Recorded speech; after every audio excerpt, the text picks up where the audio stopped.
Start the recording.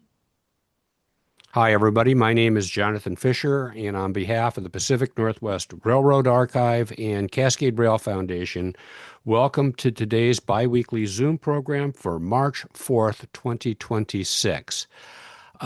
We've had a great program so far, and I just want to flip it over to George Foster. If you've got any bandwidth at all, George, if you could just kind of give us a review of what we've done in our last program and what we've got coming up in the next couple of weeks. So, see if I can find George here in the view section. George, are you there?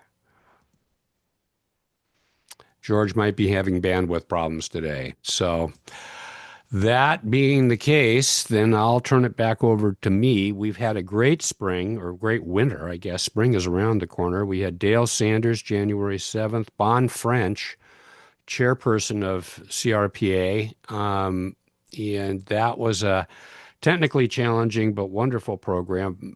February 4th, we had George Ferrero. All these programs are on my YouTube channel. George did on a great program on the Duluth, South Shore, and Atlantic. And on February 18th, we had Mike Bergman doing a program on BC electric interurbans and streetcars. Today, it's Rich Pennisi. George Foster, are you there? He's muted. Maybe not. So today I'm is here, but I'm having an unstable connection. okay. Well, I'll just cover it then. Um, It's too bad because George and I rehearsed all this stuff. He was all set. March You guys are 18th. buffering like crazy. Yeah, okay. March 18th, Tim Rep will be with us. And Tim Rep is going to be doing a program on his much awaited second edition or second volume of his Main Streets of the Northwest book. That's going to be, I mean, it's only been 30 years since he did the first volume. So April 1st, one of my favorite people, Yai Wen, we call him Georgie Lee, is going to be doing a program on his homeland, which is mainland China. So that'll be a really good program from an indigenous standpoint. April 15th, Julie Feather, head of archives for the East Broadtop. April 29th, one of my favorite guests, Bethan Marr, the executive director of the Mount Rainier Scenic Railway. Uh, March 13th, Gordon Glattenberg. May 27th, George Hardy. George is in the audience today. George will be doing a program with us on switching at Stacy Street Yard. And we'll finish the June program on June 10th with Margaret Weatherby, head of collections for the Washington State Historical Society. So there you have it. That's what we've got on the calendar. And then we're already starting to work on our fall calendar. So with that in mind, let's see here. Oh, hang on here. Let me just make sure I've got everything like I want. I've got everything like I want. So with that happy note, I want to turn this over to our guest for today, Rich Pennisi. Rich, I'm going to stay on the line with my audio in case we have something buffer or do something like that. But I want to turn the program over to you and let you take it away from here. Go right ahead. Well, okay, I'm all set. Good afternoon, everyone. As he said, my name is Rich Pennisi, and this is going to be a D&H travelogue from my point of view, usually behind the lens of a camera. And I'll go into my little introduction here. My railroad career spanned 26 years and 4 months, followed by 18 years and 6 months with the FRA as an operating practices OP safety inspector for a grand total of 44 years and 10 months. And I started my career at the tender age of 17 in my junior year of high school, summer. Um, I knew a trainmaster back east on the Erie Lackawanna Railroad, and he said, "Would you like to work for the railroad for summer help?" And I jumped at the opportunity. I only worked for 2 months, but it was well worth it. I made enough money to buy myself a car so I could go to school in style. But right now, where I'm photographed right here is in Upper Montclair, New Jersey, And this is August 26, 1966, as you You're can not see. sharing. I'm not? Nope. I'm seeing your face. That's why I Oh, got to stay on the line. I wonder It, why that happened. I don't know. It's a team effort. We know we got it to work once. So take your time.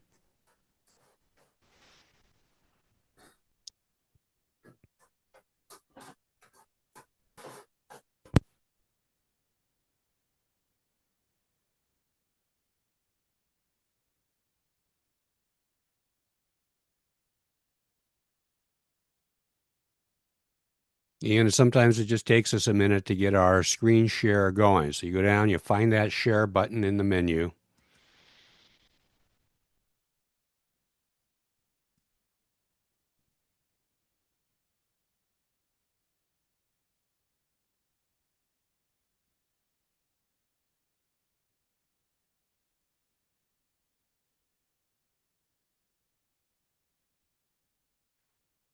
Okay, now we're getting somewhere.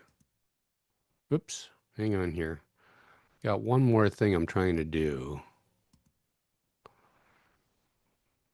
Now hang on here. Oh no, we don't want that. Okay, hang on here for a second, Rich. I need to get you back up on camera. Okay, so I've got you back up on camera, Rich. You're muted. So go from the beginning and unmute yourself. Up in the upper left-hand corner from beginning.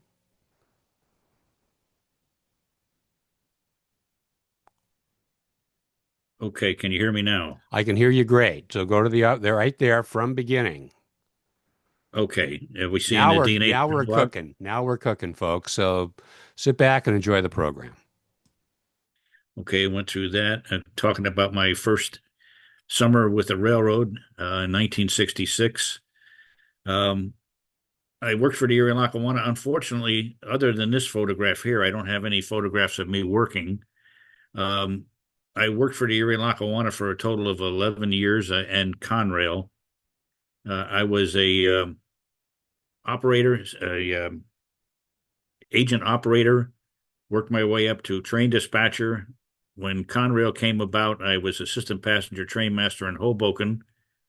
And then I was also the supervisor of operating rules for the Hoboken Division of Conrail. In 1978, I left New Jersey and moved to Wyoming on the Union Pacific and was a train dispatcher working on the Rollins to Green River and Green River to Ogden section of the Union Pacific Main Line. And worked those two positions, and I'll show you that here. This is the West Green River Dispatcher's office right here. This was all CTC for about 30 some miles from Green River to, um, 30 some miles. Um, over here in this section over here, this was way down by Ogden, Utah. That was me working the desk at the time. And this is me working the East Green River side now. This was from Rollins, Wyoming to Green River, Wyoming.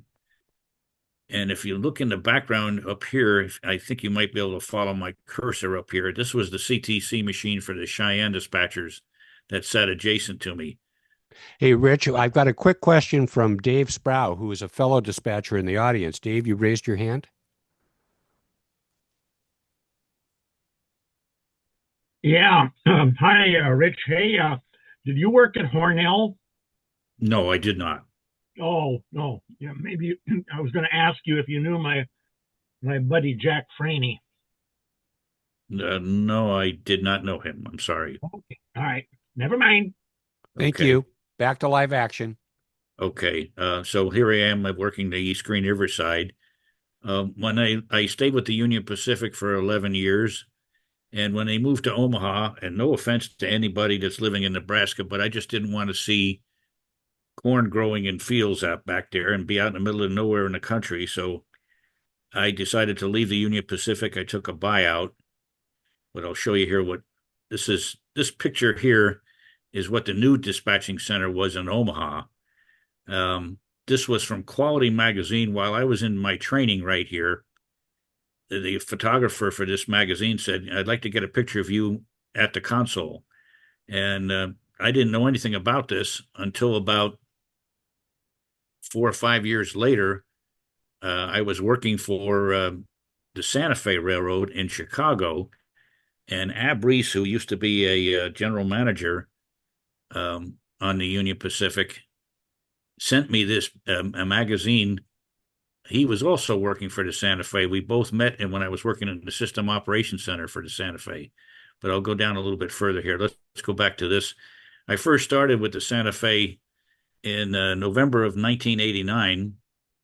And this was when I was working the Gallup East dispatching position, which was all CTC from Gallup to Berlin, New Mexico, and Albuquerque. And this magazine just came out here in the fall of 2025. There was a fellow that did quite an article here on the Santa Fe dispatching, and my picture came in there, which surprised me. Let's go on a little bit further. I got promoted from being a train dispatcher in Arizona to working the Power Bureau in Chicago. And I'm going to show you what that is here. This is what the power board looked like in Chicago at the time. This is all back in Chicago, back here, working its way west. This is going to Richmond, California here, and this is going to Los Angeles here. I handled everything from right about here. That would be Amarillo west. I kept track of all these locomotives. Give you an idea what it looked like. You worked with magnets at the time. This is before we had computers in there. You worked with magnets, and you had locomotives like these red ones here were the new Superfleet locomotives. The blue ones were like SD40-2s or SD40s. The yellow ones were small power. See if I can get over here.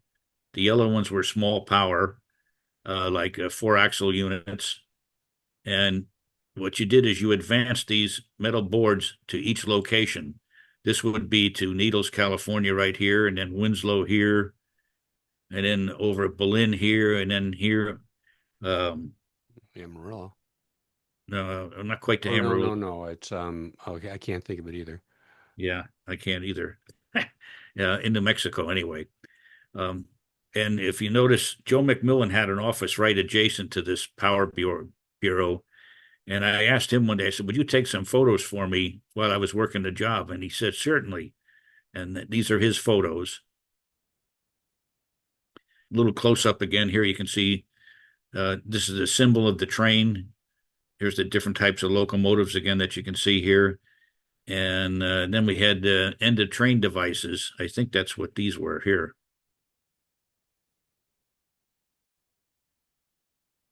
Now let's get on with the show, and then there will be color and black and white photos in this presentation.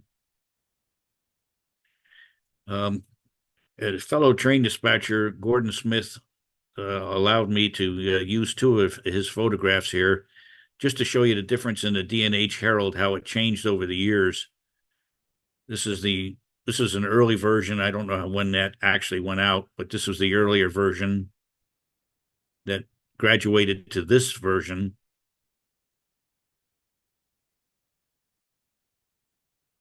And then to this version on the locomotives. So what we're going to do is take a look at the railroad all the way here. Let's see, we're starting, passenger trains ran from New York City, if you can see my cursor, up this location to Rensselaer, Albany, up this way, and then up into Montreal. The railroad was divided in 4 subdivisions at this time in 1973. That's from my timetable that I was using, employee timetable. The first subdivision was from Wilkes-Barre to Nineveh, New York. The second subdivision was from Binghamton. Where'd my cursor go? Binghamton over to Oneonta, I believe. Third subdivision was Oneonta to Albany and this area here, up through Saratoga Springs, Whitehall, New York, Plattsburgh, New York, and into, let's see, that would be in the fourth subdivision. You're going to see photos from each location. We're going to start this presentation in photography. The D&H, in conjunction with the Lehigh Valley, ran interchange trains between Binghamton and Sayre, Pennsylvania. These are going to be the D&H trains starting out of Sayre, Pennsylvania on this particular day in 1975. And Baldwin locomotives, the RF-16s, were on the train. But just to give you an idea, if you can see where Binghamton is on this map, the way the D&H got to Sayre was on the Erie Lackawanna, or Erie, over to Owego, New York. At Owego, New York, the D&H train would get on what was the Auburn branch, and the trains would then come down from Owego to Sayre. So we're going to be following from Sayre to Owego back to Binghamton to start with. Again, just another quick refresher just to show you all the different areas that we're talking about here. Starting off with the second subdivision after we get to Binghamton to Nineveh, then we'll go down to the first subdivision and bring everything back up here and then go north. Here's the D&H Sharks now, 814. You're looking at 75. This is in Sayre. He's got his train together, and the crew is ready to pull out and go on to the Auburn branch.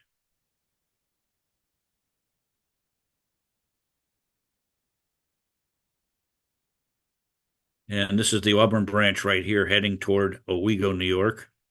This is Sayre shops, the main shops for the Lehigh Valley.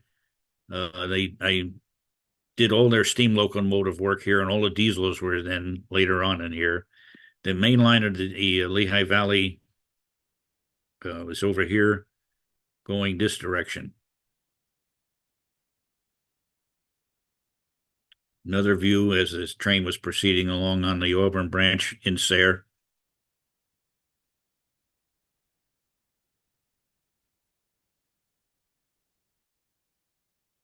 And this, I believe, is in Tioga Center on the Auburn branch. Notice the lady standing out here on her front lawn, watching the train go by.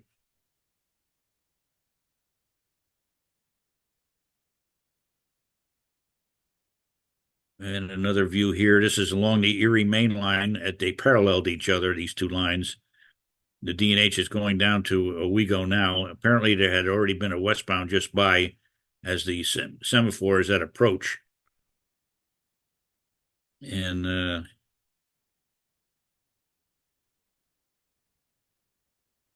another view just before he's coming into Owego.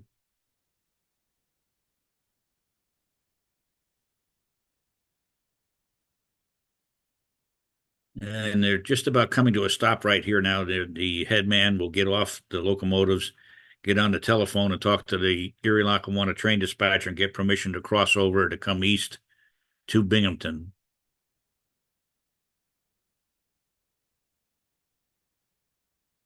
And that's what he's doing right here. And here's a little black and white view. Now, the reason I took this picture, as I was talking with the crew, the engineer says, "Hey," he says, "you want to have a cab ride to Binghamton?" I said, "I'd love to, but I've got my wife with me, and she would never be able to find her way back to Binghamton from where we are right now." He says, "Well, the heck with that. Let her come up with us, and she can ride in the cab."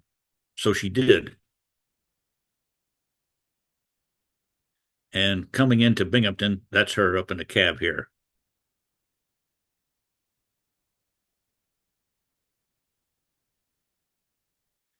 And this is Binghamton after he's heading into the D&H yard.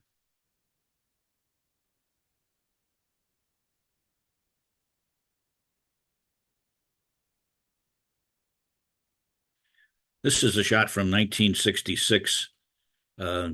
January.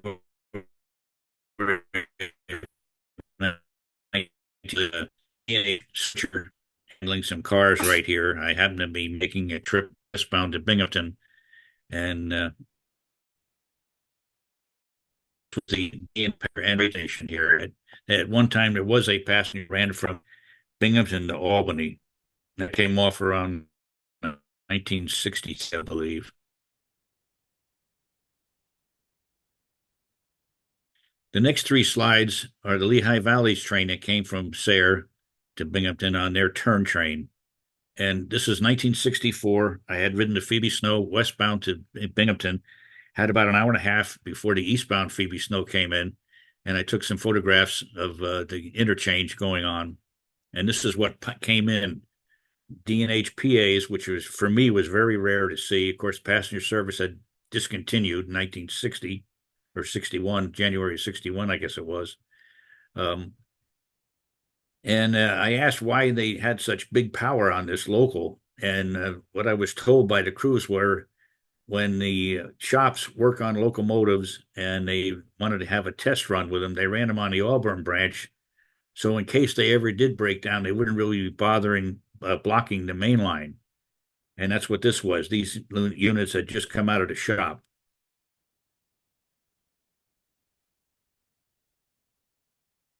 And the other unit, the 606.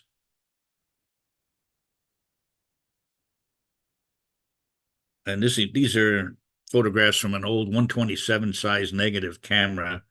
Not the greatest, but they're the best that I had. And this is the actual interchange with the D&H in the yard at Binghamton.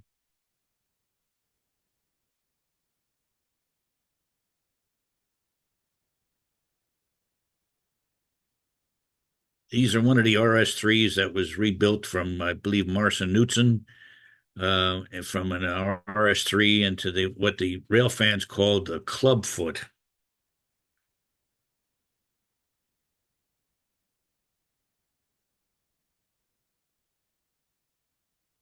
Now we'll be on the D&H second subdivision, Binghamton, New York, milepost 0 to KN Cabin, which is near Albany, 140.8 miles.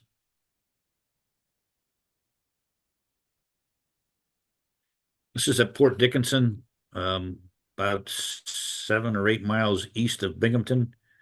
This train is working upgrade. There's quite a grade here. I don't know the exact grade.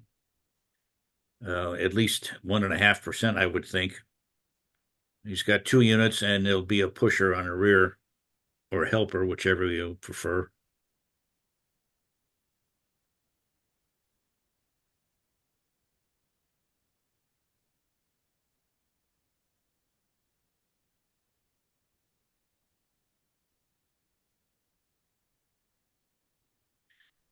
This is at Belden Tunnel. It's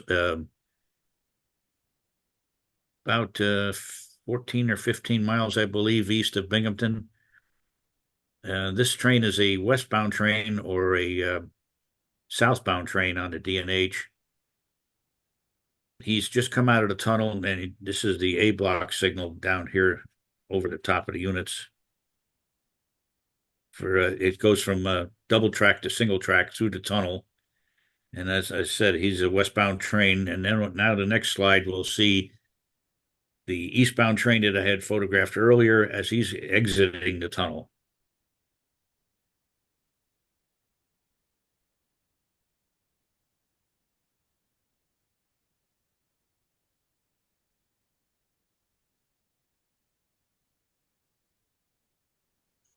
Next location I could get to was Nineveh Junction, with the junction with the first subdivision at SW Cabin.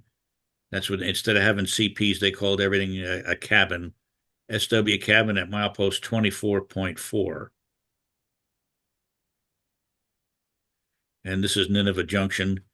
This train just came east from Binghamton, and these are autos that had come down from Buffalo. They were going to Ayer, Massachusetts on the Boston and Maine. And you can see the EL run-through power here mixed with the D&H power. This track here leads to the former Pennsylvania division that was from Wilkes-Barre here to Nineveh. We'll get back to that later on.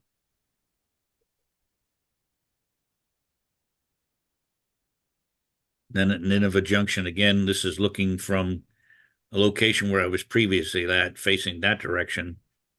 And this is a westbound train with joint D&H and EL power and EL SD45.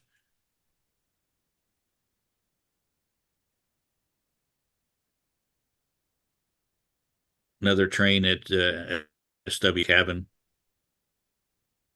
Cabin is right back here.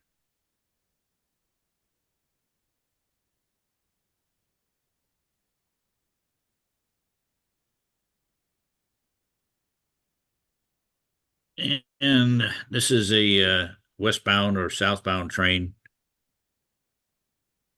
near the same location.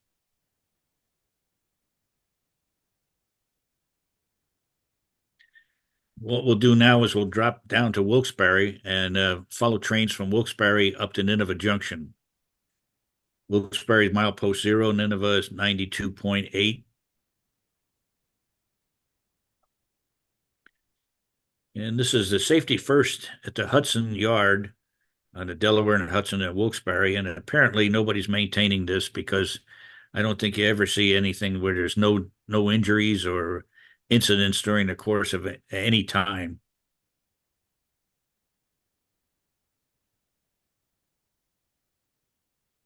This is the service tracks at Wilkes-Barre. A U-23B over here and a U-30C, I believe.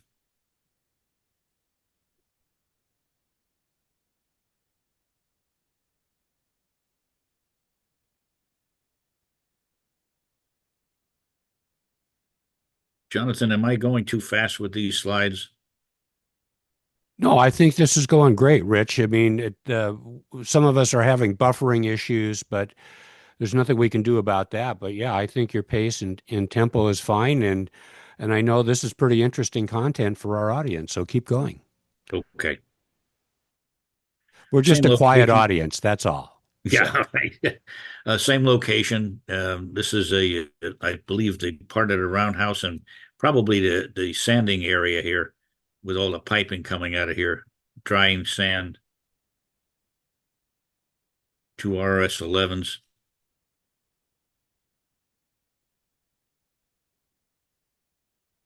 And this is some light power right at Hudson Yard.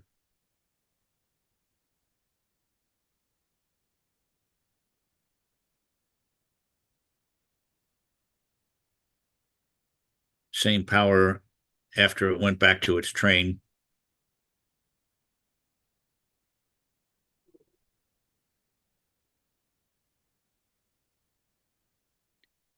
And this is kind of unique. This milepost here, it says D&H and WBC. WBC was a paper railroad to Wilkes-Barre connecting, probably a couple of miles in length. And what it was is it's a connection with the D&H and the Pennsylvania Railroad at their Buttonwood Yard in Wilkes-Barre. Nice 57 Chevy back here.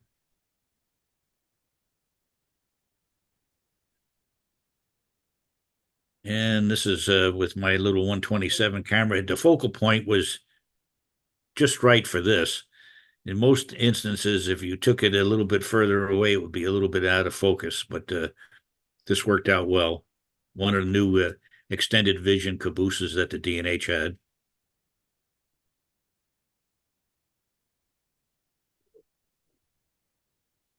And here's a Century 628 with that same camera. Again, the focal length was just perfect for the head end like this.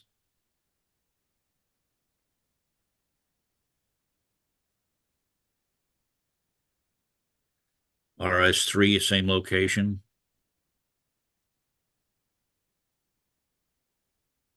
This RS3 is equipped with dynamic brakes. You can tell by the vents here and the vent on the top up here. And another RS3. These photos were taken around 1964. There's a train leaving going northbound, just leaving the yard limits.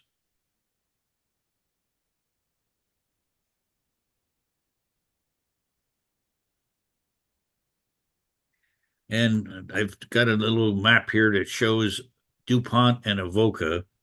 What this is this is the, let's see if we can get the cursor here. This down here is the Lehigh Valley Railroad. And this over here, let's see, excuse me, this is the Lehigh Valley Railroad. And the one that looks closest to it is the D&H Railroad. As time went on, the D&H and the Lehigh Valley had joint trains. And what they did is they built a new connection here on the Lehigh Valley. It was called DuPont. On the Delaware and Hudson, it was called Avoca. It was right in this area right here, so that the trains could come off the Lehigh Valley Railroad, cross right over onto the D&H, and then go north. And this is an aerial view of the same thing. Here's the D&H. Here's the Lehigh Valley.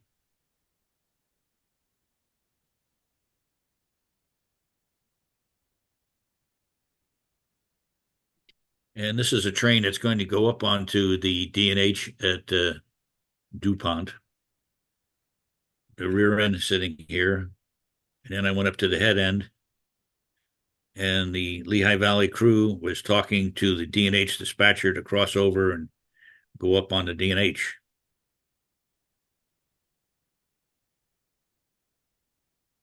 I'm not sure if the D&H or the Lehigh Valley crew ended here and the D&H crew took over, or whether they ran through. And here they are on the ramp going up to the connection.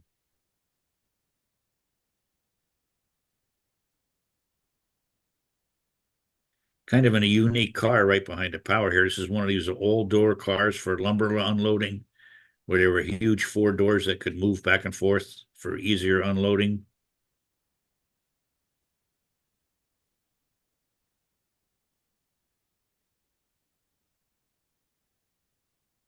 This is at South Scranton, Pennsylvania.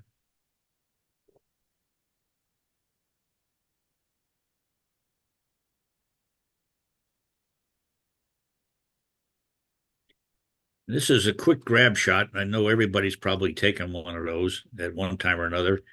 I was panicking. I had my little 127 camera with me. This is 1964. Couldn't figure out, I could hear the train coming, couldn't figure out where I could get a location. I finally just settled on this location, and the only thing I could get was the pushers or helpers on the rear end shoving the train. I don't know if you can see this or not up in here, but there's a right of way up in here. This was the former CNJ Railroad. That was the actual end of the CNJ. And to the right hand of this, right hand direction from this, the CNJ connected with the New York, Ontario, and Western. And now both of them are gone there.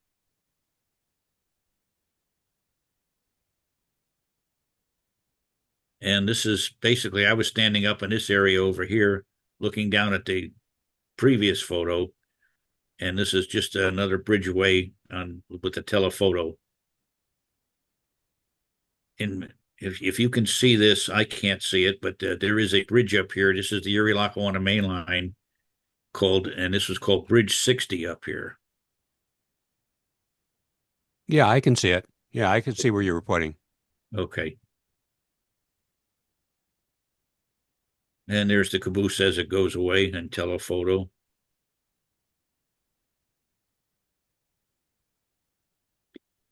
And a local coming down the opposite direction, same location.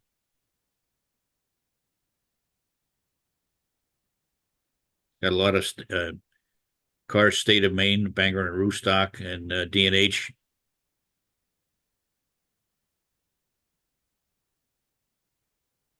And this is a northbound train. I was standing on this bridge here previously with that photograph we just saw, the RS3. And now I'm up a little bit further, and this is a 4-unit on the head end and helper on the rear end with 2 RS11s. And that's a new Route 84 bridge over here, I believe. 1972 photo.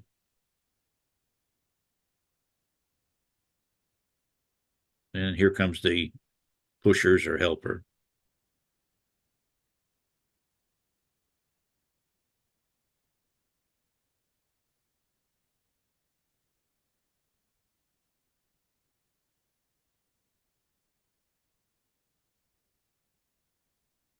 This is at Carbondale, Pennsylvania, a southbound train. Should be NE 87, I believe, which was a joint train with the Lehigh Valley. Now, this Pennsylvania division that we're looking at right now, all of this trackage is gone. North of Carbondale, at least, anyway.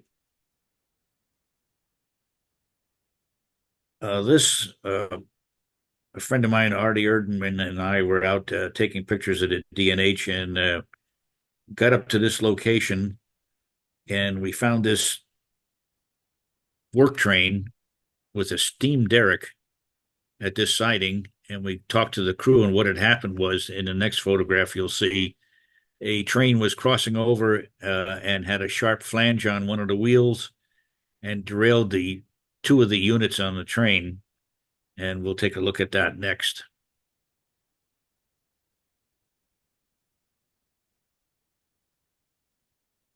And this one is a diesel crane, 250-ton crane, with a work train positioning the engine, or the crane, rather.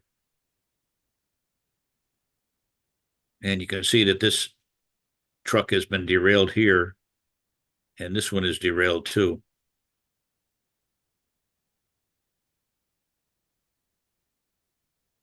Another view watching how everybody's putting up blocking, trying to get the trucks back on the rail.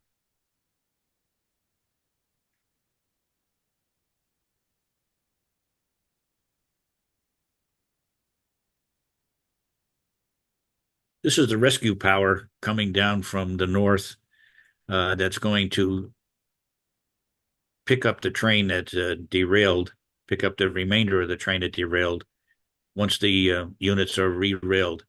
And as you can see, it was snowing like crazy at that particular time.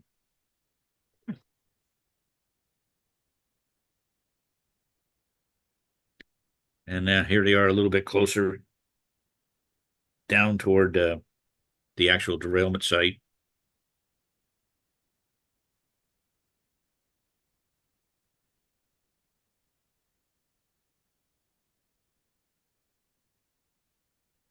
This is at Ararat Summit on this line. This is NE 84 and NE 87, the northbound and the southbound trains that are joint with the Lehigh Valley. Both of them just happen to be there at the right time.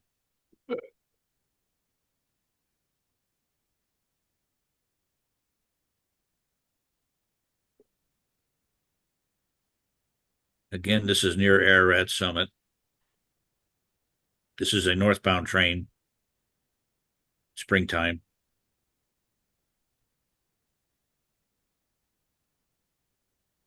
Again, at the summit, light power.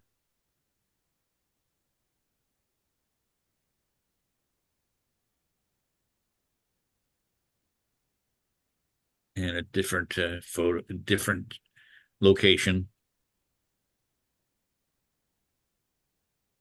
for me.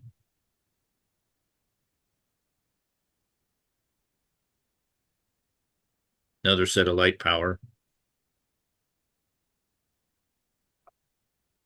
And this is at the Thompson Horseshoe Curve, Thompson, PA. There's three U-25Bs and two RS-11s.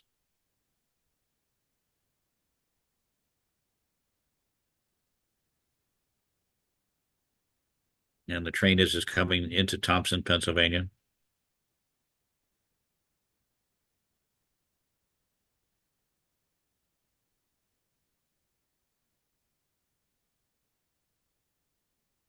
And there's a going away view. That depot kind of looked like it had Erie colors on it. Yes, this was former Erie trackage at one time, I think sometime in the 50s, around 55 or so, or 57. The Erie sold this line to the D&H.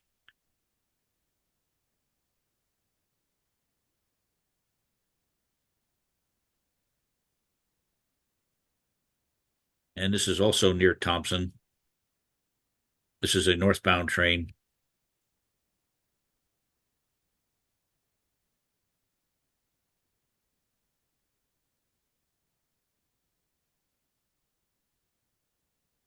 And this is at I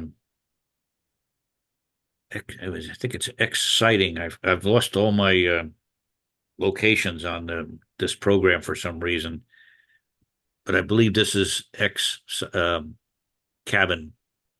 This is a southbound train in the spring, 1971. Oop. Is that your car in the background? That was my 68 Mustang that I wore out chasing trains, literally. Because you were always a Ford guy, weren't you? Yes, I was. Yeah, maybe we'll talk a little bit about that at the end of the program if that's okay. Sure. Okay. And this is the other end of the siding on another day. Some Lehigh Valley power on the joint train with the D&H. It's one of my favorite shots right there. Alco doing their famous smoke.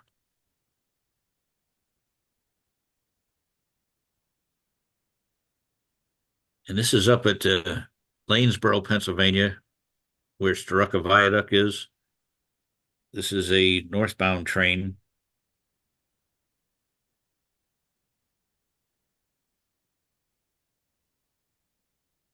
And a southbound train waiting at Strucka Viaduct for that meet with the other train that we just saw.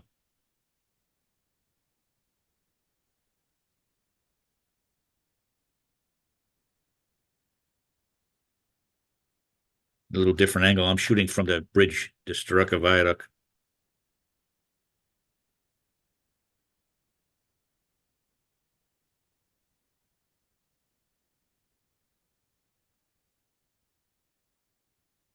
And this train is southbound. Now it has gone. Strucka Viaduct is about here. You can't really see it. And it's now heading toward Wilkes-Barre. So is that all paper business coming south out of Canada, like newsprint and stuff? Yes, it's all newsprint.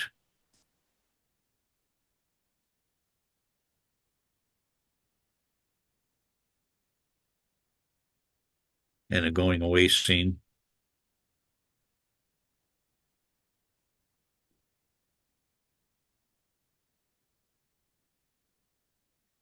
And now this is another meet coming up. I've got a little story that goes with this. This is a southbound train waiting for a northbound train and waiting for the Erie Lackawanna. What it was I was working a third trick dispatcher in Hoboken on the combined M&E and Booten line and mainline job. And I happened to hear the chief dispatcher talking to the D&H chief dispatcher around 3:30 in the morning, and he says, yeah, we should have Croxton 99 up there with the bicentennial locomotives at Lanesboro at about 11:30 a.m. And then when he got done talking with the D&H chief, I went over and said, what's going on? And he says, well, the southbound is going to have one of the D&H. This train was supposed to have a D&H bicentennial unit, and a northbound train will have the other D&H bicentennial unit. Well, something happened in the process, and this became the lead locomotive instead. But still, it worked out just right as far as I was concerned. Another view here. These kids are just having a good old time talking with the engineer.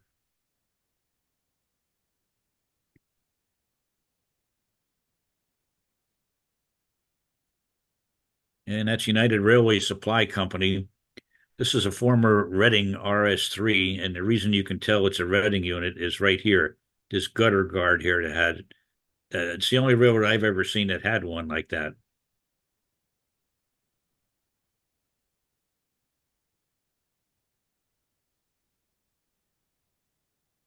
And that's what I was waiting for.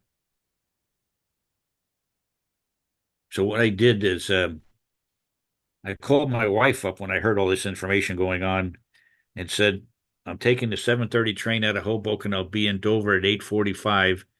If you could meet me with the car, a pillow, and some sandwiches packed. We're going to take a quick trip up to Binghamton and to Strucka Viaduct to get this photograph. And you're probably going to have to drive home so I can sleep so I can go to work that night. Wasn't this picture in Trains magazine? There were about 10 other photographers here, and I do believe it was in Trains magazine, but my photo was not. No, but I mean, it's you were standing next to the person that had the photo in Trains magazine, probably. Yes, yes. Okay.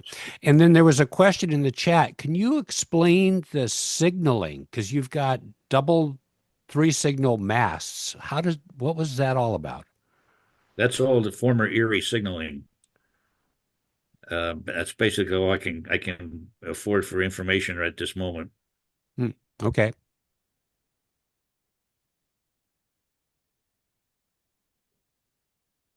And then I thought I'd go over here to the dark side because nobody else was over here, and I thought it'd be a nicer angle.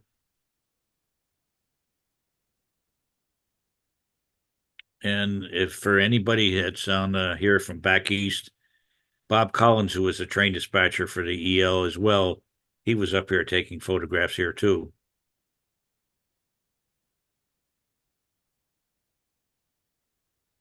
And that's how Croxton 99 is now leaving. This was our premier UPS train westbound. And you can see some of the townsfolk here watching what was going on.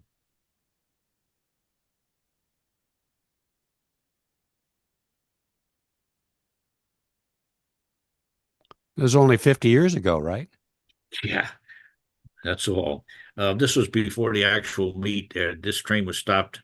The northbound train was stopped, and I managed to get this photograph while they were there.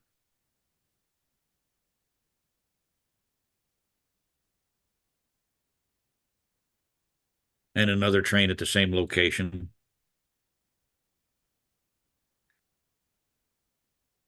Strucka Viaduct was a double track uh, railroad right here, but I guess about 2 years ago or so, Norfolk Southern single track this been rebuilt everything up on the ballast and whatever on top of the viaduct.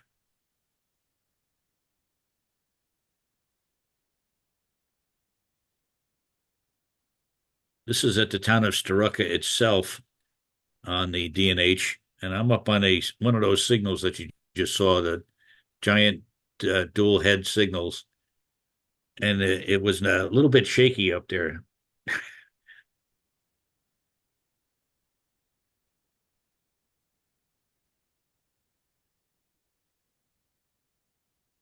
And there's a helper pusher.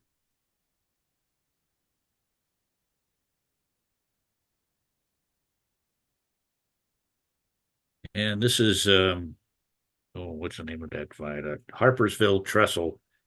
It's Taruka, PA.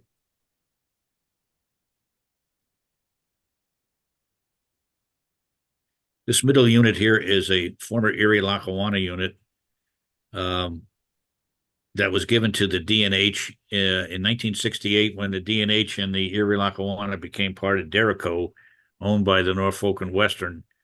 The D&H had three SD-45s, and the rest of their fleet was either GE or Alco.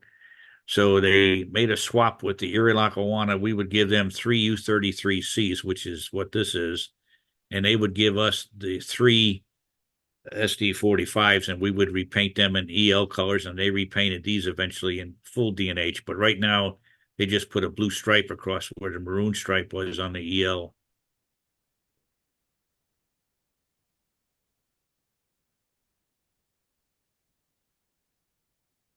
Another shot looking down toward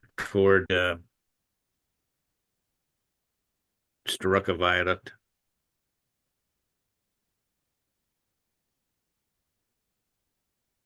I don't know if this is a Hudson or whether this is a Rambler, but it's quite an old car.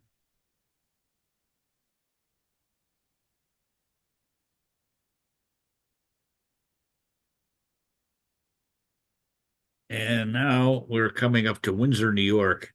This is where the main line is going to meet at Nineveh with the Pennsylvania division. This is a northbound train, should be NE 84 going back to Canada.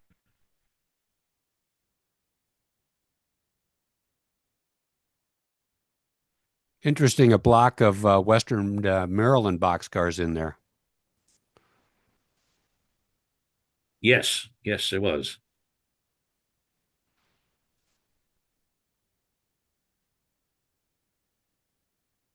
Some Lehigh Valley flatbed trailers with the short bulkheads on them.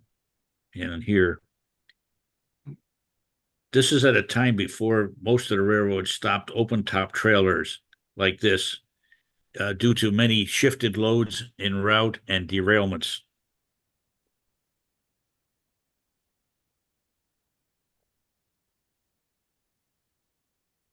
And this is at Windsor, New York, northbound train.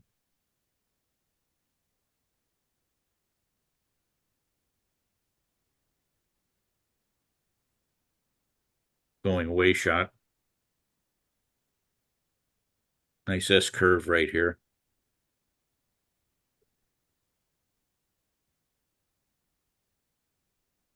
Now we're coming up to Nineveh Junction on the Pennsylvania division. I had said we were going to meet here, and there's the going away shot. This is SW Cabin. Here's the line to Binghamton, New York, right here. And here's the Pennsylvania division line going northbound. Some empty BAR reefers going back. This train will go to Mechanicville. Probably these cars will go to the Boston and Maine there at Mechanicville.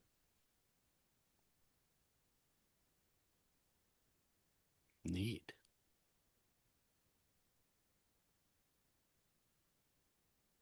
Okay, now we're going to be proceeding on the second subdivision. The next photo will be at Afton, New York, the first location east and north of Nineveh.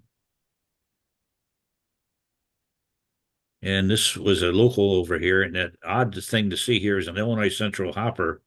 I've never seen one other than in this photograph. And this is a northbound train or eastbound.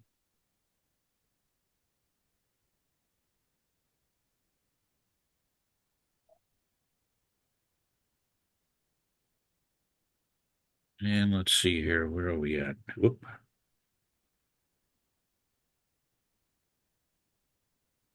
Forgot where this one was. Bainbridge. Oh, okay. I can't see that. Bainbridge, New York. Yep. Okay, Bainbridge, New York. Obviously, a lot of power on this one. U33B, U30Bs rather,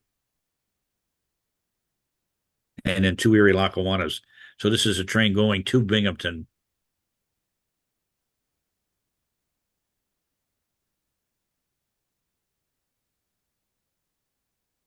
And this was near a power plant. You can see some coal cars back here.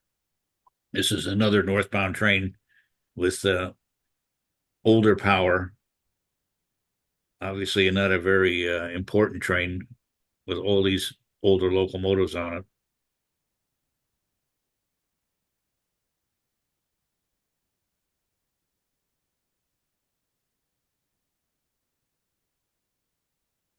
This is coming down Richmondville Hill.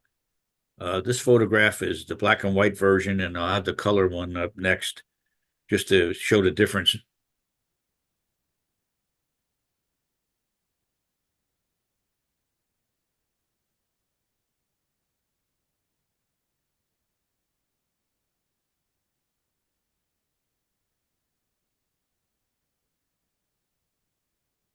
And this is the other side of the hill coming up, a southbound or westbound train came out of Mechanicville, not Mechanicville, Oneonta.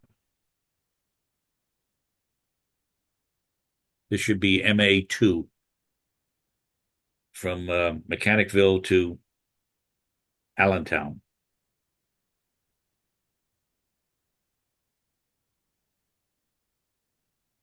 in the going away view.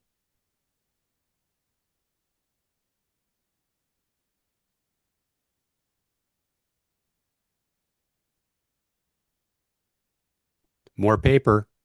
Yeah, more paper. Near the same location, the northbound train.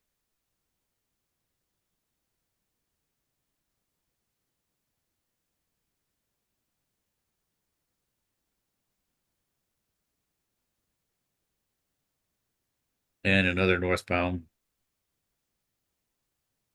These are just south of Oneonta, New York.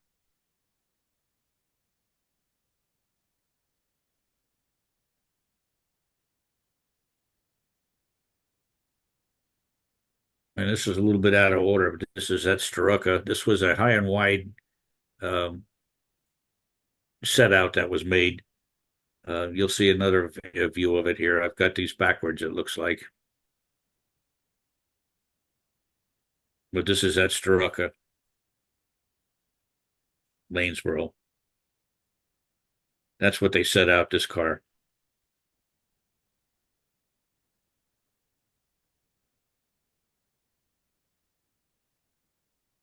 What, they got up there and then figured out it wouldn't clear, or what? Yeah, it won't go through Belden Tunnel. So what they do is they set it out to go south to Wilkes-Barre, or not south to Wilkes-Barre. Let me take that back. They set it out and gave it to the EL at Lanesboro, and the EL brought it into Binghamton. Because the EL was a broad gauge railroad at or the Erie was a broad gauge railroad, so they had a little more clearance. Is that right? That is correct.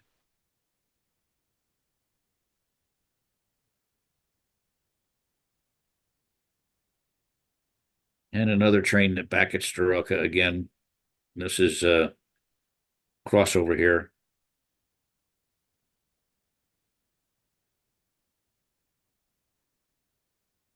And this is the crew that was on that train. And one of these guys is what's his name? Bernie O'Brien or Marv Davis. I don't know which one. They told me their names and I've forgotten. Maybe somebody here knows. And then the regular crew. Wasn't M.A. Davis one of the guys that they named the engine out of on the DNH? Yes. One of the PAs or something? I don't know which one they named, but Yeah, M.A. Marv Davis, something like yeah, that. that is him. Well, I don't know which one is him. Whether this is Marv and whether this is Bernie O'Brien.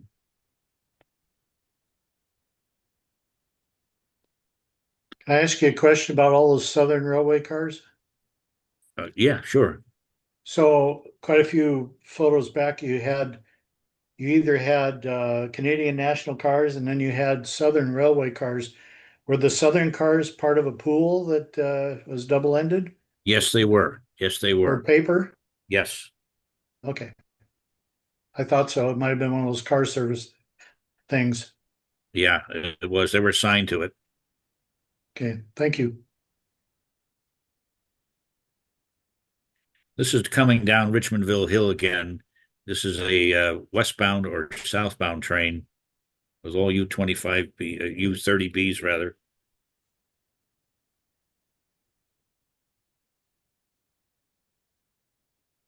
Nice fall shot with a little fog.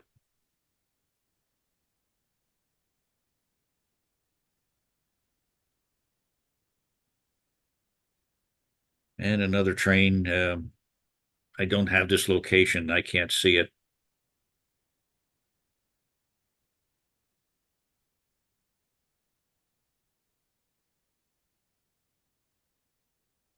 Here's Oneonta, New York now, 81.7 miles from Albany.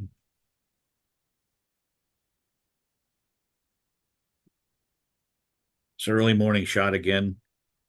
Early morning fog. Quite a gathering of cabooses here. Here's an old wooden one with the end cupola on it, bay windows, and the extended vision. And two more wooden cabooses over here. This was the main shops of the D&H repair shops. This is the freight house or station. Is that an originating train? No, this is probably came from Mechanicville. Probably made a set out or a pickup, and he's on his way south again. Okay. Yeah, I was just looking at all those heavyweight passenger cars in the back. Look like they're either in maintenance, away service, or storage. Yeah. Yeah, back there. Yeah.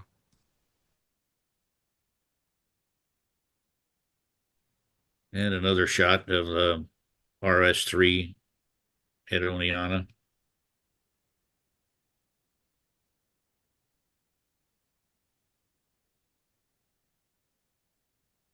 And this is where the roundhouse is, and coaling tower here. This is one of the run-through trains, more Western Maryland boxcars. And this one's coming back with some ore cars on it, going back to where the heck did that go to? North Creek.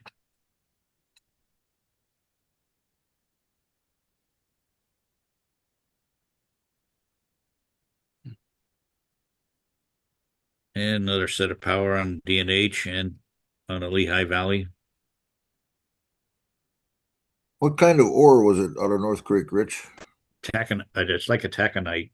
It's not called taconite though. I can't think of the name. Okay, thanks.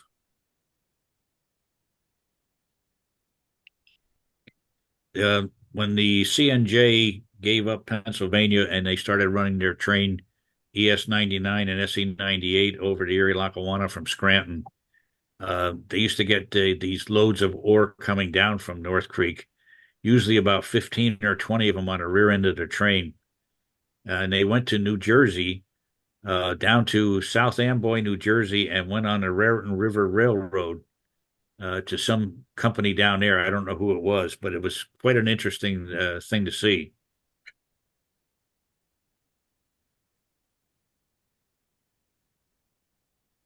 That's the ore cars right here, and obviously that's waiting for repairs.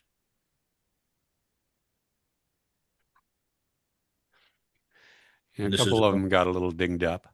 Yeah, and then this is probably a paper car that got wet somehow or other, or in the derailment at least. Anyway, you can see the buckling on the roof.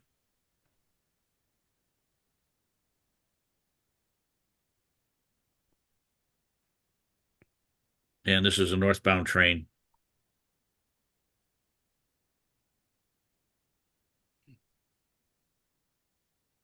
At Oneonta again.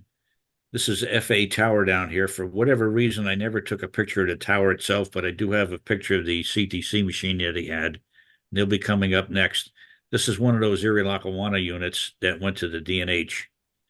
And they just repainted the stripe blue and the yellow nose into a blue and added this because we didn't have that on the EL.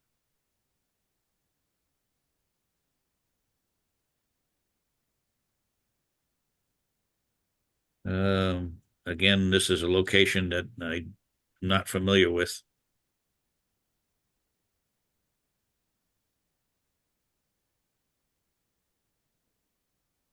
This is Cobleskill, New York.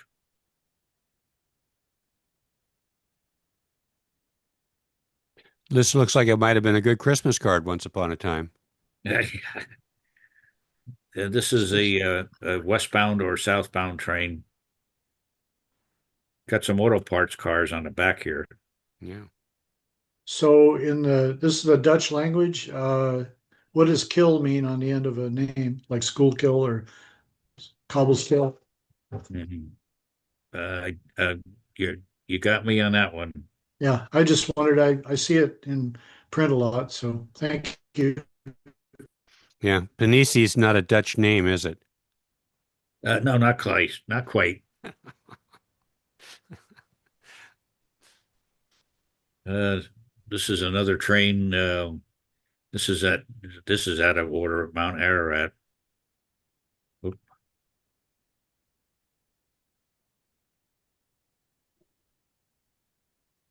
Okay, here's the CTC machine um, up in FA Tower.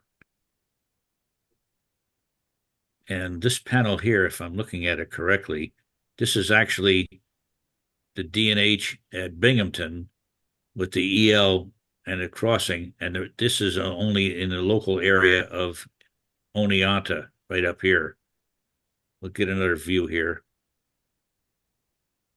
Yeah, that's what it is. That's in Binghamton, and then this is just within the limits of Oneonta. This is what they call a GRS machine, General Railway and Signal CTC machine.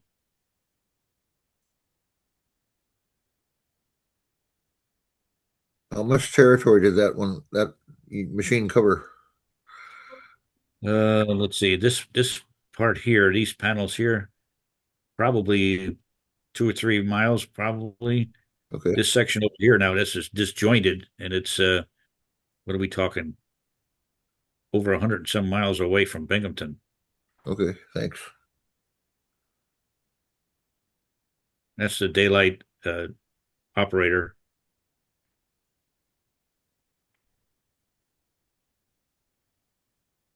I took a trip northbound I took several trips northbound on the Laurentian going up to Montreal. And this was one of our trips where um, we did have a meet with a freight train. And obviously, there's a rail fan in front of me that took a photo as well.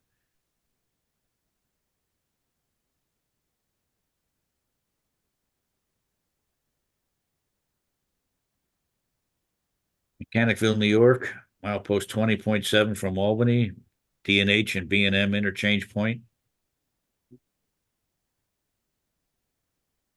And here's where Mechanicville is down here, if you can see my cursor. So we've gone from Oneonta up this way to Cobleskill, over this way to Mechanicville. And we'll see some shots in the Mechanicville area. This is XO Tower, D&H Tower.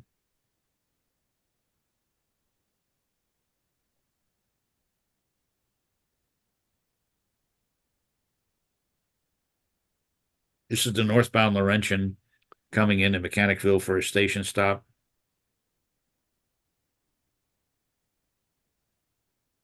Yeah, what is that?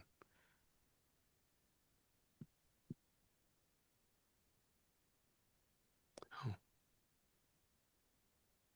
This is a former CNO, or excuse me, a former Rio Grande dining car. I don't know if this is part of the CNO Chessie, the original train that never made it, and the D&H or the Rio Grande bought. Then these are look like New York Central coaches, regular coaches, and then the third car back here is actually a Polar car. It's either a sleeper or the round end observation on there. Nice train. 5 cars. They use sleepers as Polar cars every once in a while.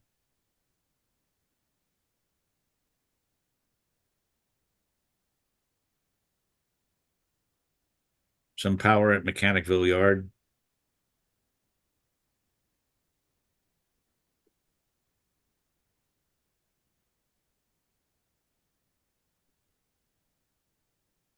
Be quite a few shots here.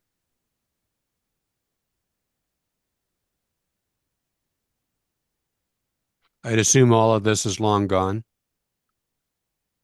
Mechanicville, I don't know. I haven't been there in years, so I don't know what's gone here or not.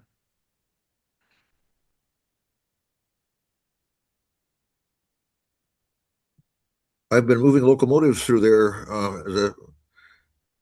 It's still a major route. There may not be much yard there, but it's still a through route, as I understand it.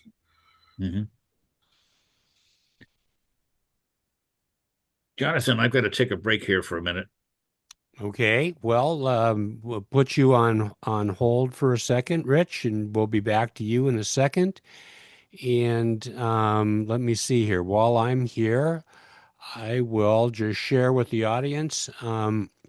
Here's a cover photo for Tim Rep's new book that'll be coming out this spring. We thought it might be ready for Winter Rail, but I don't know that that's going to happen. So that's coming up soon. So that's one thing I can share with the audience. And the other thing I can share is that we continue to work on the 5057, and we were going to get the exterior of it sandblasted this week, but the sandblasting machine at Columbia Rail broke down. So hopefully they'll have a part by this Friday. They've moved it outside and they're getting ready to sandblast it. Most of the work on the cabinets or the long hood cabinet doors has all been done, or there's one or two that they said had some rust and they'd rather tackle it after it had been sandblasted. So, we're still on track to have this thing on display in the great state of Washington later this summer. So those are a couple things that we're going on with Cascade Rail Foundation. So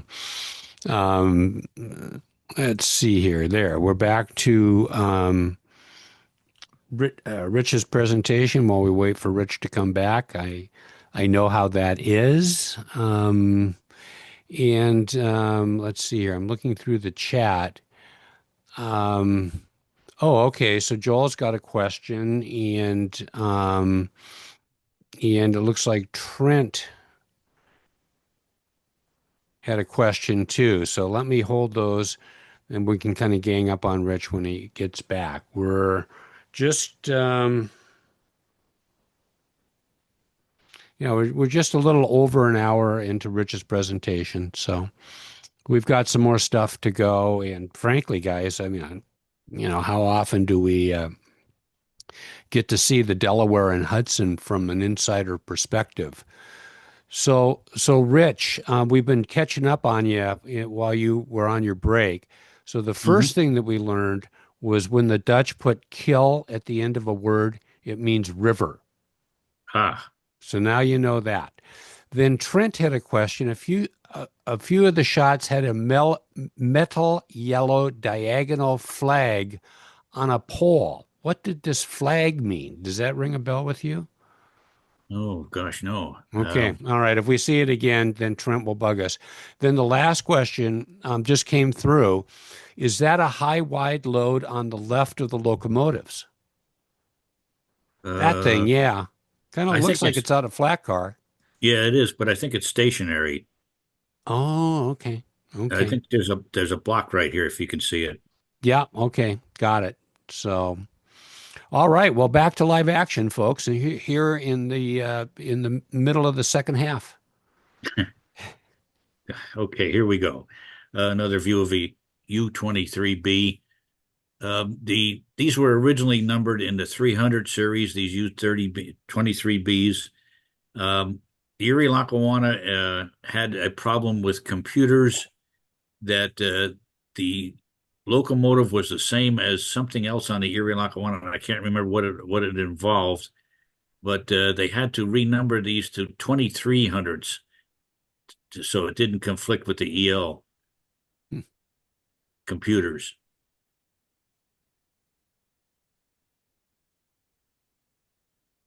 And just at the roundhouse here, and a couple old cabooses back here, both wooden.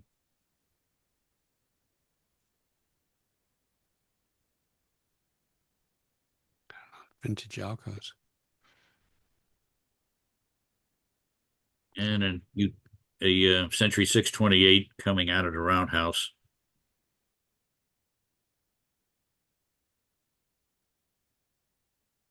Boy, Trainmaster would have a fit with this one standing between the rails here.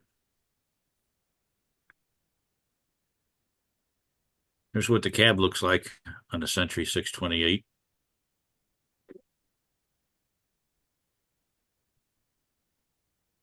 Well, at least it's got 26L brakes.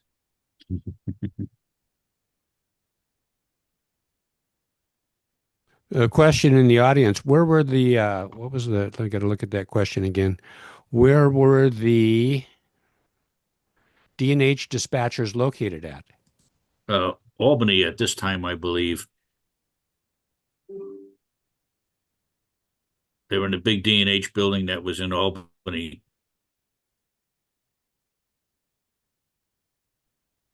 Thanks.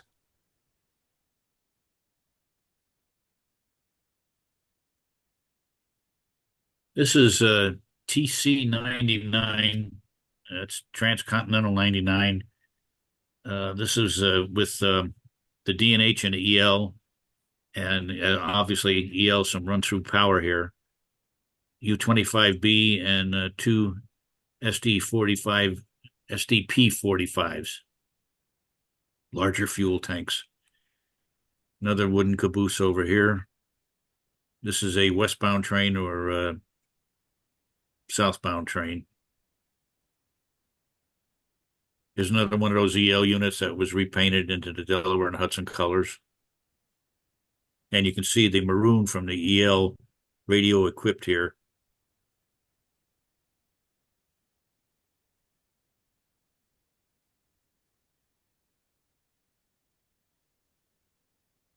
And another train going out to Binghamton, coming up out of Mechanicville. Most of that power that we saw laying around there at the servicing track that's been put together for this train. Two EL units back here.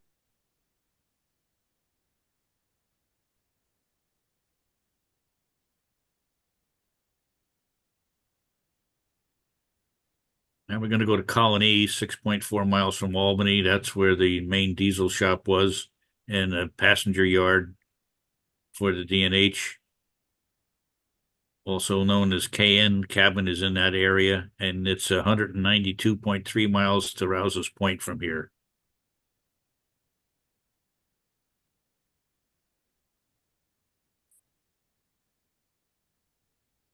And a PA sitting there at waiting to back into Rensselaer Albany station when he gets his train together.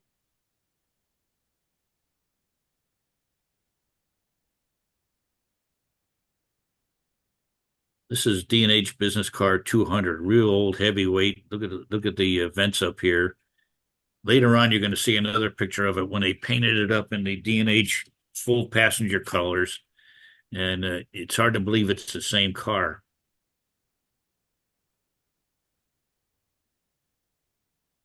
This, I think, is an old Pullman standard car that the D&H had for coaches. And that's my camera bag sitting right here. I dropped it right in the middle of the photograph.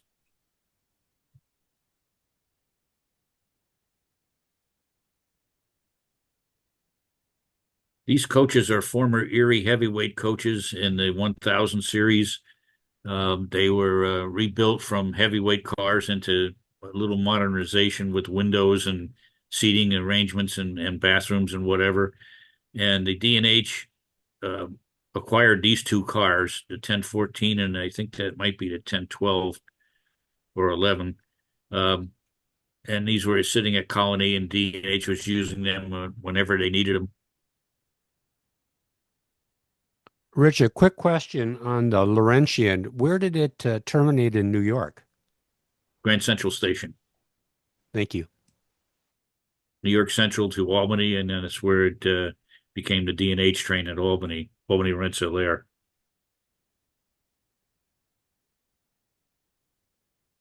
This is the innards of Colony shop. RS3 being worked on.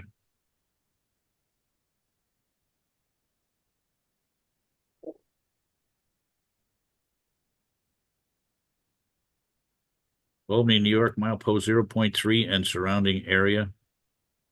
This is the new train station, Albany Rensselaer, just to show all the. This is after Penn Central destroyed most of their passenger service and just made it Empire service trains from New York to Buffalo. And then you can see the D&H train to Montreal Limited and the Laurentian northbound and southbound. But I thought it'd be a nice picture just to show.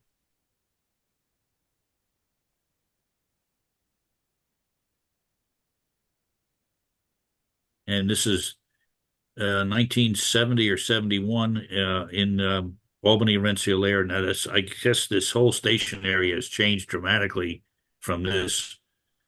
But just to show that there was a lot of mail, even at this late date, it's bulk mail. It's not mail that was sorted or anything, but it's bulk mail on the train.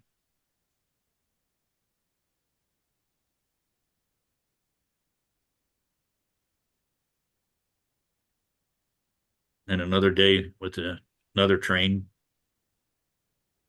Laurentian southbound. This is after the two coaches to New York had been cut off and they'll be put on a New York Central train or Penn Central train from there.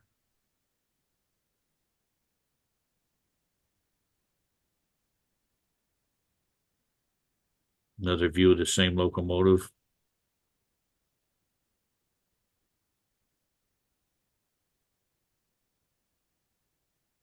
And this is one of the trips I was taking north. This is in February 26th in 1971. Uh, they're doing an air test right here. You can see the fireman is leaning out of the cab of the locomotive, lead locomotive, and this guy is doing an air test. Looks like a consist test.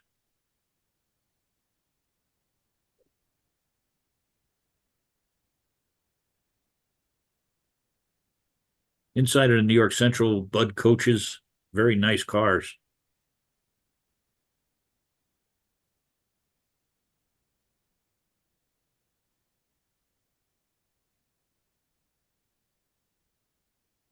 And this is the Laurentian northbound, just west of where the Mohawk River Bridge was. That's a real good bridge, but I couldn't find it at the time I went up here. This is northbound Laurentian with two Erie Lackawanna E8s. Was a requirement, I guess, to have the two units for boiler protection, even though it's such a short train. But in the wintertime, they had some really big problems there going north.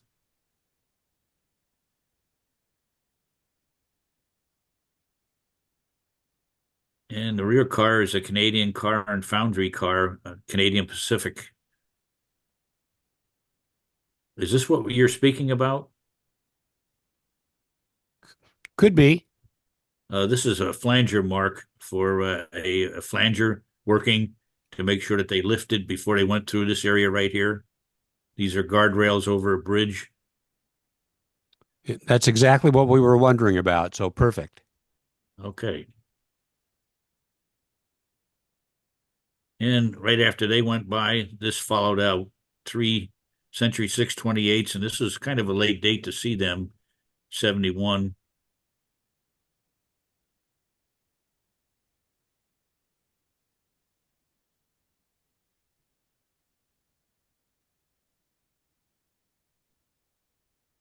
This is called Ballston Spa.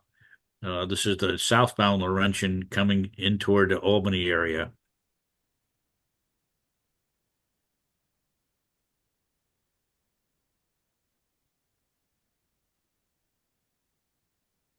Now this picture, I bought this off this slide off the internet. I don't know who took the picture, but supposedly it is the Montreal Limited. I'm assuming this would be the southbound one. And look at all the express head end on here. And then there's about 7 or 8 cars back here. Probably 2 coaches and a club sleeper combination. Sorry about that.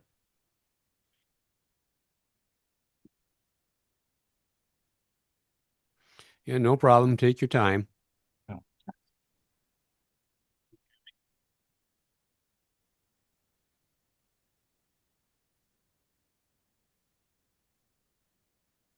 Okay, let's see. This is another one I bought too, another set of slides. This is the northbound Laurentian coming to Saratoga Springs. This was all new trackage right here. Oh, geez.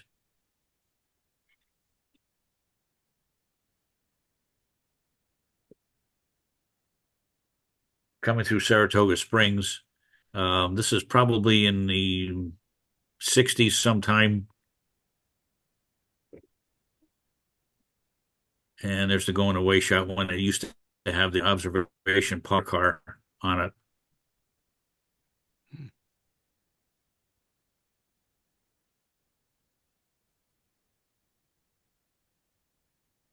And here's this 1971, April of 71, the northbound Laurentian leaving Saratoga Springs with two PAs. I think that's a PA3 or PA4 in the lead with the grill work on it.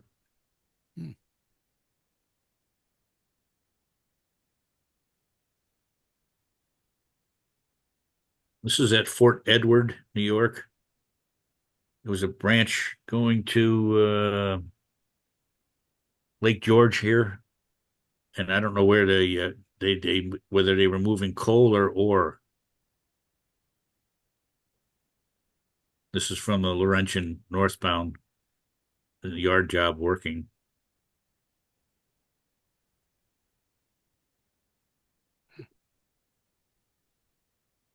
This is an interesting photo right here. Train on the left is the southbound Laurentian. I'm on the northbound train on the rear car, and the freight came in the siding with us so we could have a three-way meet. Thought it was kind of interesting. Yeah, you don't get that very often.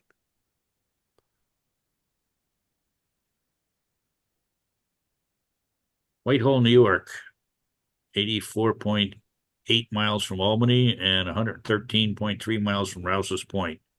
That's the American border point, Rouse's Point, with Canada. Here's our train that I was riding at Whitehall, just looking at the lead units. God darn it.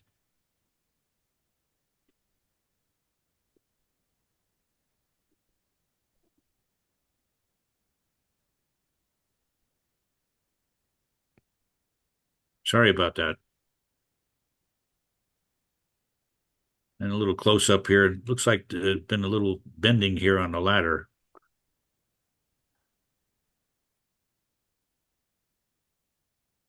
You can tell that's former Santa Fe by the number board above the windshield there. Yes. And here's our train. This is your diner, the James Peak, and two New York Central coaches, ex-New York Central coaches.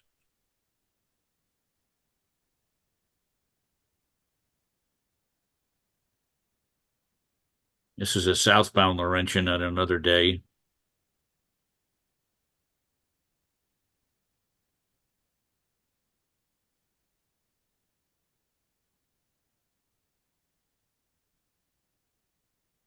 And this is at Whitehall also, 1216 and the 1205. Same units we saw there on the Sayre turn. And I thought this would be an interesting photograph. RF-16, 1600 horsepower, January 1952.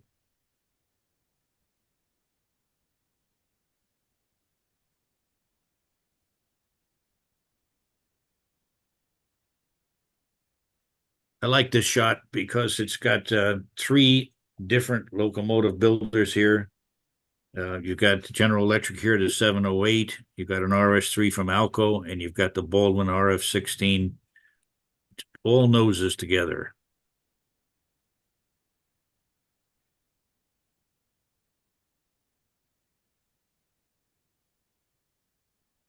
Some night shots that I took in Whitehall.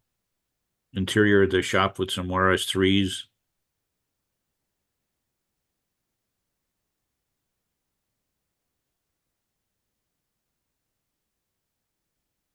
And outside on the servicing tracks.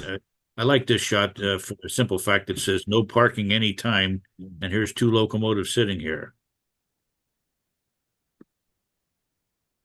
Obviously, it wasn't meant for that, but it just looked to make a neat photograph. For all you guys that have never climbed on a locomotive, those straight up steps are a real challenge to get up to the cab if you got your hands encumbered with things or whatever. It's a real hoot. Mm-hmm. So that's just the ambient light? Yeah, just ambient light. Yeah, okay.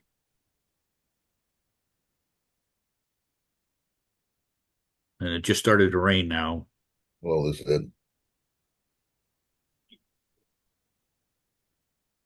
Don't. Hang on a minute.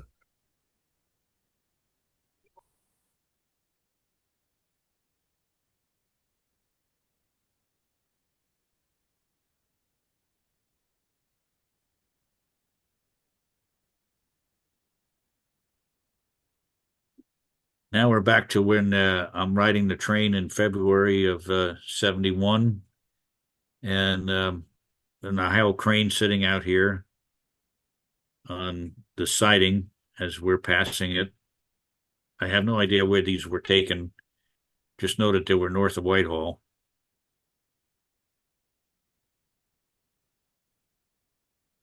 This is along Lake Champlain.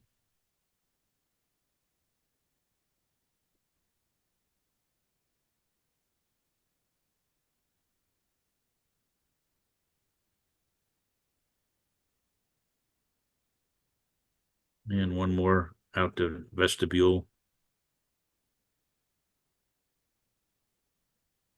Back when you could hang your head out of the window and take a picture. Sort of Yes, frown yes. on that these days. Oh, yeah, do they ever. And this is, oh, God, what the heck? Willsboro, New York, heading toward Rouse's Point. I'm up on one of those twin masted signals here, and this one was really wobbly. It scared the heck out of me.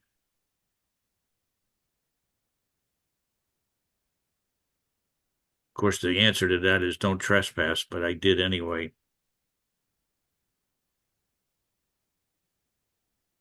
And this is coming toward Rouse's Point again.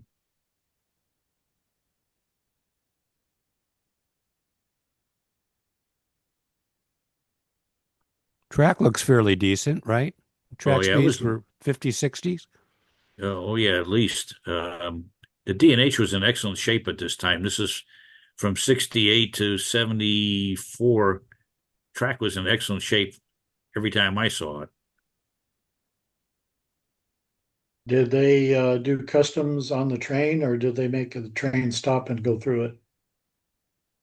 It's hard to remember. I think they did it on a train. Yeah, like the Great Northern did. Yeah. No, wait a minute. Let's see. We went across the Lacole, I guess is what it is in Canada. I think that's where the customs was done. Oh, okay. Southbound Laurentian, our train going back.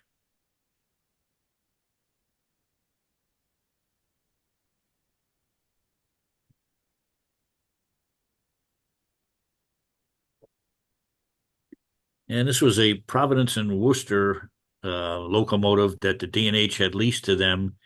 Providence and Worcester had painted it up their colors. And this is when it's been returned back to the D&H. As you can see, the Herald is on the cab here.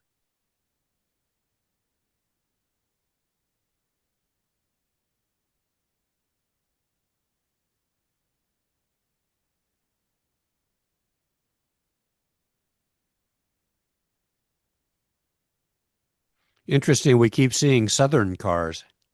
Yeah, a lot of them on the railroad. It was amazing.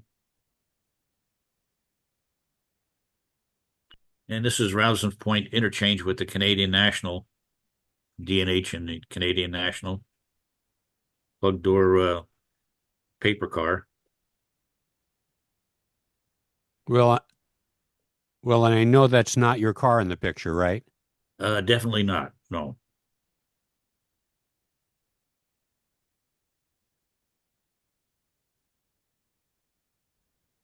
And this is in Windsor Station in Montreal, our southbound train.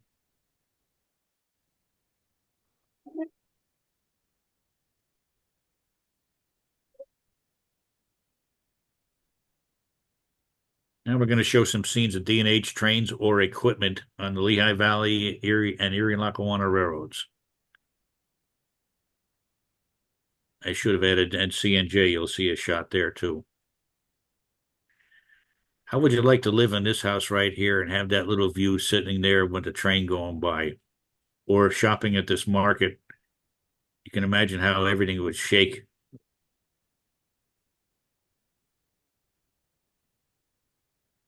Nice place to visit, but I don't know if I want to live there. Yes, I can't remember the name. This is in on the Lehigh Valley at oh gosh, what the hell's the name of that?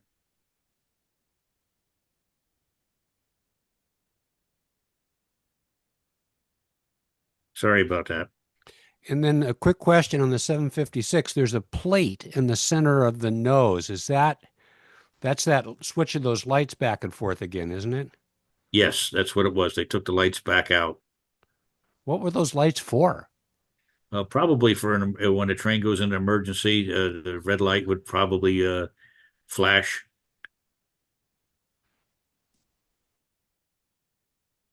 I'm not familiar with what their rule was on that. Yeah, just curious. Thanks.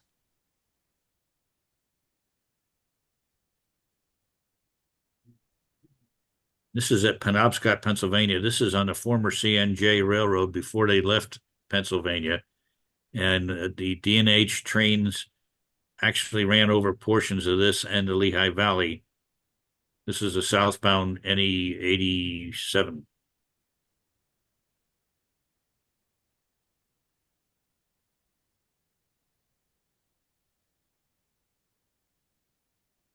This is in the town where I lived and worked on EEL. I worked in Dover Tower, which is over on the right-hand side here. But at this particular time, this is 1966, October of 66. I was working for a print shop on after school and on Saturdays.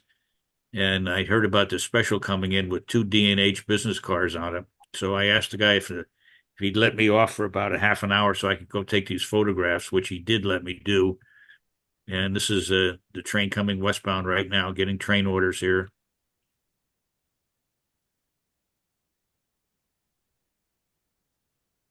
And this is a rider coach for the crew. Business car. I think this is either 2 or 3. I'm not sure which one it is.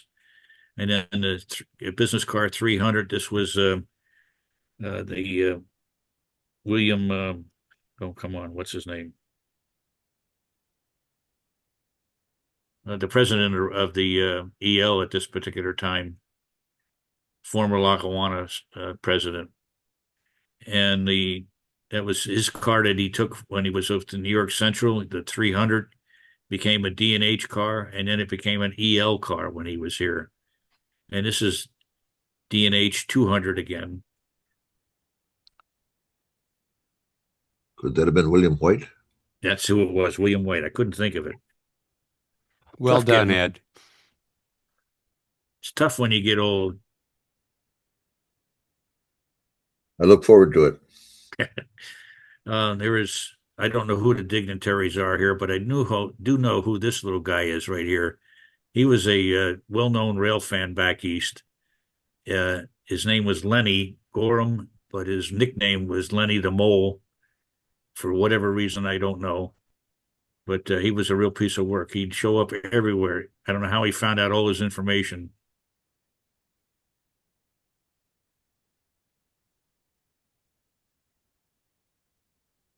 And the 300 and the 200 again.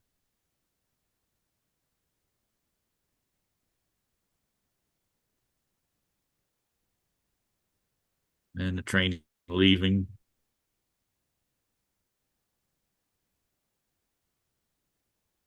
And now you're going to see what this car looked like after it got repainted. This is another EL inspection train that 200 is on the rear here. They were having some problems, so they pulled off onto this, what they call the wall track at Dover, and the car inspectors were checking out the car for whatever reason. It's one of my favorite engineers, an engineer by the name of Paul Borer on the EL.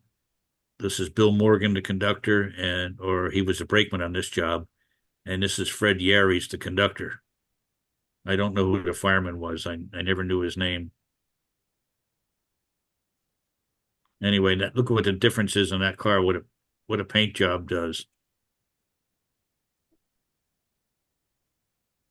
And this is the the car department head inspecting the car for whatever reason.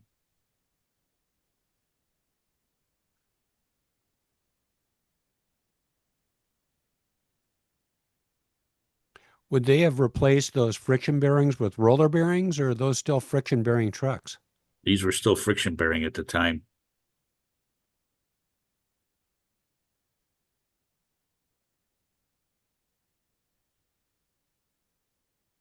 And this is an eastbound journey with the same equipment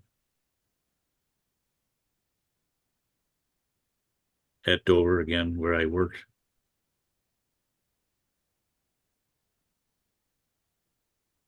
And this is the 200 westbound in Scranton. Time-honored tradition with the porter wiping down the handrails before somebody stepped off.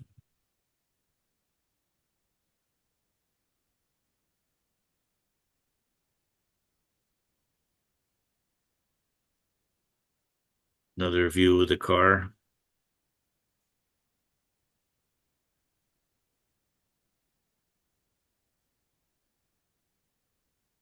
And right after, let's see, when the heck did this happen? This happened in 71 or 72.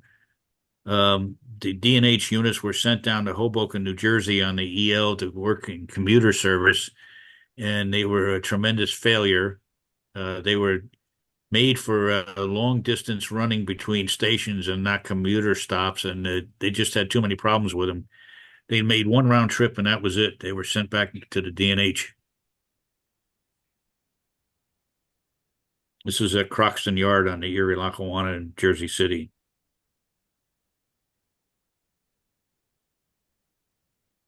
And this is Hoboken.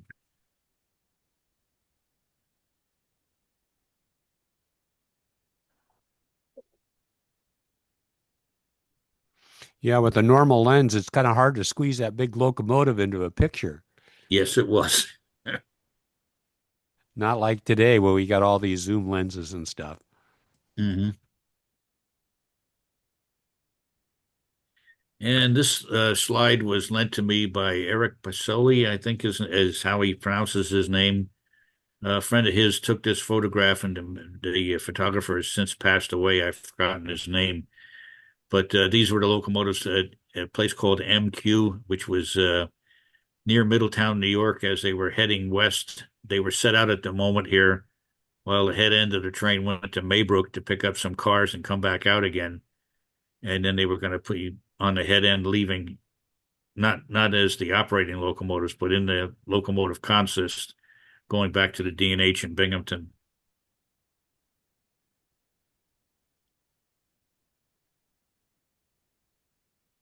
Back in Hoboken again. And now we're coming up to the last two slides. This is Johnsonburg, New Jersey, 1970. And there's a D&H car 200 on the rear again. This is on what they call the New Jersey cutoff. And that's the last slide, D&H going away. I hope you enjoyed it. Well, thank you, Rich. This was great. And for, folks like us that, for me, for example, living out west, let me turn my video back on. For people like us living out west, we never see the D&H. So there's a number of people in the audience that were really excited by your program. And it was a great program. I was just looking at all the hands that are clapping and, little emoji things and stuff I don't know how to do, that I just admire people for. So fantastic. Now I'm going to just turn to our audience and see. We've been trying to deal with the questions kind of as we went along so I could keep on top of them. But has anybody got anything for Rich while we're here? Very much. George II, yeah. You've been a little buffery all day, George. Could you say that again, please? I just told Rich. Hopefully we get that solved before you're on in May. So, it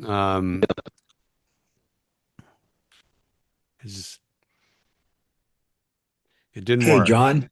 John, Yeah, you're John, gonna go ahead. talk about the Fords, the Ford trucks or cars. Oh, Rich, that's right. I'm Now, listening. you were okay. So we learned when we got together the first time that you have always driven Fords. Is that right? That's true, and I still do to this day. Can you In talk a little addition, bit about that? I don't know what you can say or what you can't. So, okay, I'm a test driver for Ford down here in Arizona. They have a big track here about 10 miles from home, and I work afternoons 2:30 to 10:30, and drive a myriad of cars, F-150s, 250s, 350s, Mustangs, super powered Mustangs, man, I'll tell you, 800 horsepower. I could help you with that. And then panel trucks, whatever we have, and we test them. The main track is what they call the straightaway. It's 2 miles long, a curve at the end, 2 miles back, and then a curve at the other end.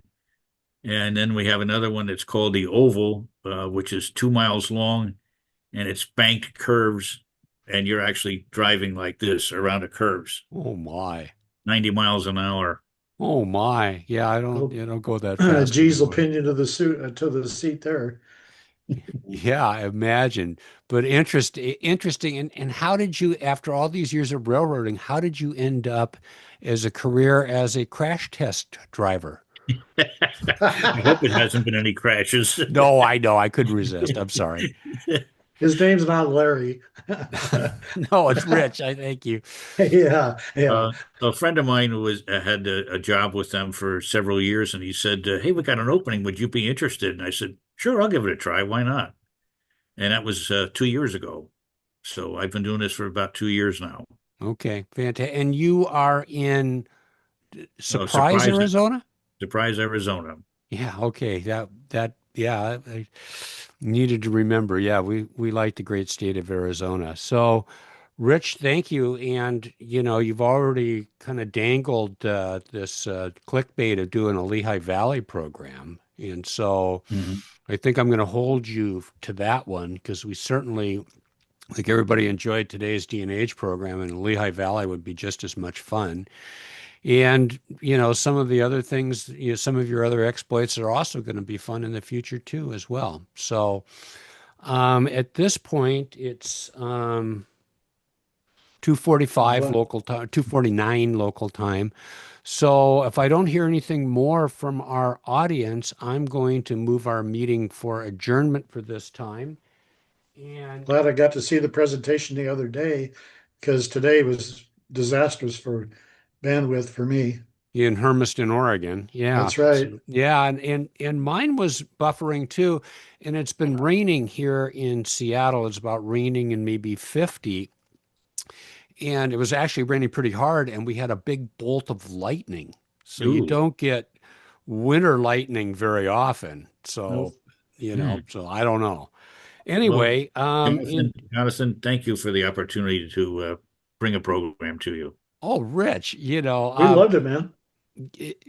I remember you were a guest when George Hardy did his program on the Siskiyou line, and I remembered your name from the Erie Lackawanna magazine because I think I'd seen either your pictures or your articles, and so it's like, oh, that's somebody I need to meet. That's somebody that and so I'm glad that this, we needed to rejiggle the schedule to get you here today, but we did, and absolutely worth it, and can't wait to have you back as a guest in the future. So don't worry about that. I know how to get a hold of you.